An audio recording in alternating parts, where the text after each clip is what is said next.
Magkano nga ba ang naggastos namin for our personal glam site project? At dahil nakapag tiny house tour at tiny house update na tayo, if hindi nyo pa napapanood, ilalagay ko na lang sa comment section yung link ng videos. Today, time naman para sagutin ang topmost question about our tiny house, which is how much? Magkano nga ba ang naggastos namin for our personal glam site project? Ang una namin pinagawa is yung mga footings o yung pinaka-foundation. Ang naggastos namin dito is around 10,000 pesos kasama na ang labor and materials. Medyo napalaki yung mga pinagawa namin kaya medyo napamahal din kami dyan. Hello, Clingers! Welcome to our empty tiny house! Nung gawa na yung footing, saka naman deliver yung mismong unit. Again, nabili namin ito sa ESSSC Steel Fabrication. Nasa FB sila, hanapin nyo lang. Ang cost niya is 165,000 pesos, complete set na with bathroom and the kitchen countertop. Promo lang ito nung bilhin namin ha, so I'm not sure kung ganun pa rin yung package nila today. Nagbayad din kami ng 15,000 pesos for the delivery. For the delivery fee, this can vary depending on your location. By the way, pag deliver, hindi pa buo ang unit ha,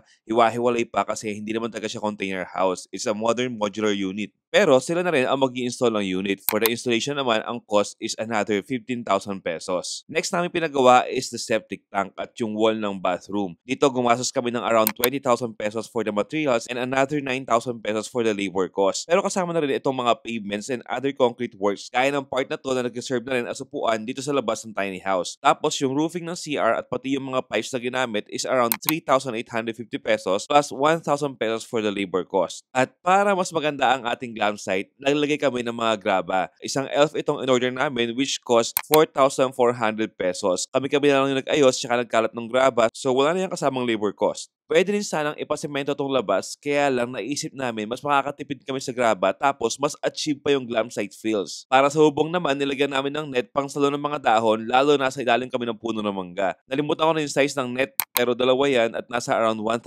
pesos yung cost. At para mas masaya, naglagay kami ng swing para naman may libangan ng mga bata. Medyo aesthetic yan at high quality yung wood na ginamit. So nabili ko yung tatlo for 3,600 pesos. And last but not the least, string lights. Hey Google, turn on string lights. Yun. Okay, turning the string lights on. Bali may 10 bulbs yan at nasa around 33 feet ang haba each. Tatlo kinuha ko so umabot ng 1,895 pesos yung price. So far yun na lahat ang pinagawa namin dito sa aming tiny house at glam site project. All in all, ang naggastos namin is around 250,000 pesos. Sulit ba? Well, hindi ko talaga masabi as of today kasi ilang months pa lang namin siyang ginagamit. Pero so far, happy naman kami sa ginawa naming glam site. Tsaka at least pag umuwi kami ng province, meron kaming personal space na natutuluyan. Anyway, if umabot ka sa part ng video na to, make sure you follow us on our socials at OmniEmbrace. Salamat! Cling on to your dreams, cause dreams do come true. So face it till you make